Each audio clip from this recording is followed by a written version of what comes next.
A mass is on an incline that has friction at some angle with the horizontal axis. What is the resulting acceleration? Well, first things first, let's just draw a picture of what's happening here. We have our neat little triangle here. It's always going to be at some right angle for simplicity's sakes. It's at some angle theta, and we have some mass, m, that is sliding down the incline. Okay, the next thing we're going to do is draw all of the forces that are being applied to this problem. The first one that's the simplest is just straight down. That's going to be the force of mg. Then there's going to be some perpendicular force because it is on an incline. We're going to talk about that later. Then there's going to be some parallel force because that's what's making it go down the incline. Again, we'll talk about that later. Then there's the normal force because it's resting on the incline. And then we have a backward force, which is due to friction, the kinetic friction. Now this video is specifically intended for the force down here and over here, because almost every student in physics gets this wrong at least once when they're first starting to learn this.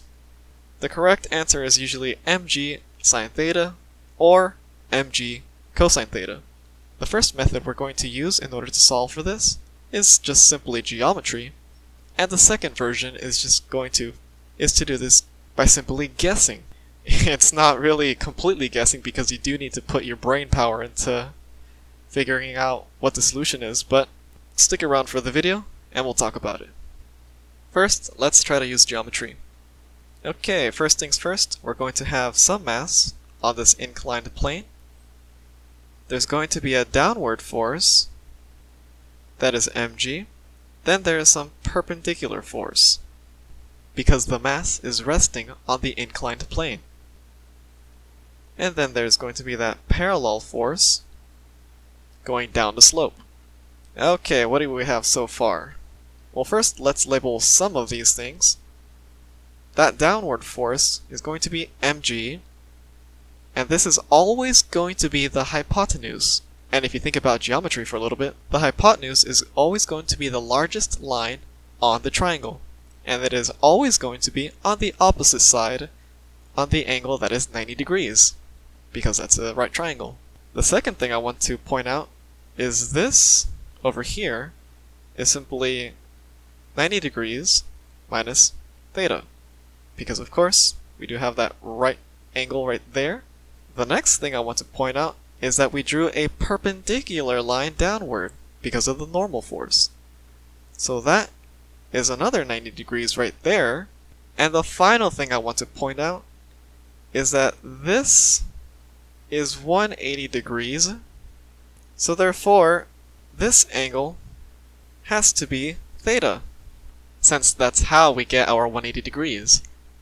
And after we've done all of this, our resulting triangle that we can solve for is simply this little guy right here.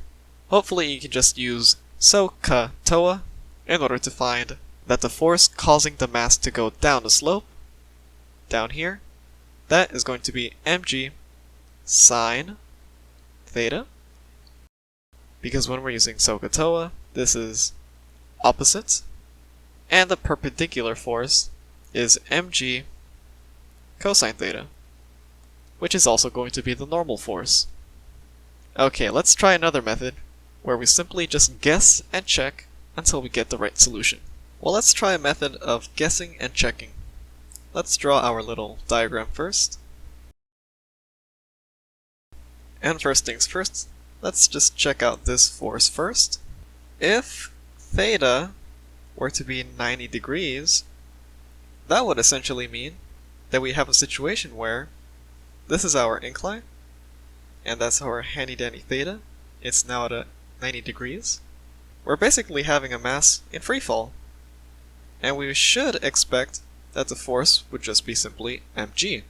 So let's just guess that our answer is going to be mg cosine, and let's try plugging in 90 degrees. 90 degrees. But that would equal 0. Well, hold on a second. Are you saying that there's no force making it go downward? What is it, stuck to the wall? What's happening here? No, no, no, no, no, that can't be right. Let's try using mg sine theta, with theta equaling 90 degrees. And that would equal mg. Oh, yeah, yep, that looks like a free fall. So we know that this will be the force going down the incline. That would be mg sine theta. Now let's try the same case, but now let's say that theta is equal to 0 degrees. Well, in that case, we would just have simply a mass on a flat surface, and again, we're trying to figure out the force parallel to the inclined surface. In this case, it's just literally just a flat plane. And because it is just laying down there on a flat surface, there should be no horizontal force. Gravity is not magically making it move to the left if it's standing on just a horizontal plane. So the answer, really, we're just looking for a 0 at this point. Let's say you tried plugging in mg cosine theta, and theta would be equal to 0 degrees in this case. Well, we would get mg. Well, hold on a second. Why is it moving to the left if it's just sitting down there on a horizontal plane? No, no, no, no, no, no. That can't be right. Let's say now you try mg sine theta with theta equaling 0 degrees. That would equal 0. Ah, there is no force pulling it magically to the left. Yep, that sounds about right to me. Once again, we would write in mg sine theta as the force pulling the mass down the incline. Now, of course, you can also do the same method doing it down that way, and I encourage you to try it out. But whatever answer you try, the answer has to physically make sense. And of course, as soon as you find out one, the other one is automatically there. mg cosine theta. So really, you just need to do this once, and then just by process of elimination, you'll get the other one, no problem. You don't have to do this all over again. Now let's just try to end this video and figure out how to solve our initial problem of what is the acceleration. Alrighty, let's finish up this problem. So we're just going to add up the sum of the forces going down the hill. The sum of the forces is equal to mass times acceleration. Then we plug in the force that we solved for, mg sine theta, going down the hill. And then that is going to be subtracted by the force caused by the kinetic friction, again, equals mass times acceleration. But the force of the kinetic friction is equal to the normal force times some constant, the kinetic friction constant. And just to remind you, the normal force is simply just mg cosine theta that we solved for. So we have mg sine theta minus mg cosine theta times the kinetic friction constant equals ma. And of course we can just cancel out the mass from every single part. And finally, we're left with A equals g sine theta minus g cosine theta times the kinetic friction constant. Alright, hope that helped everybody out, and good luck out there.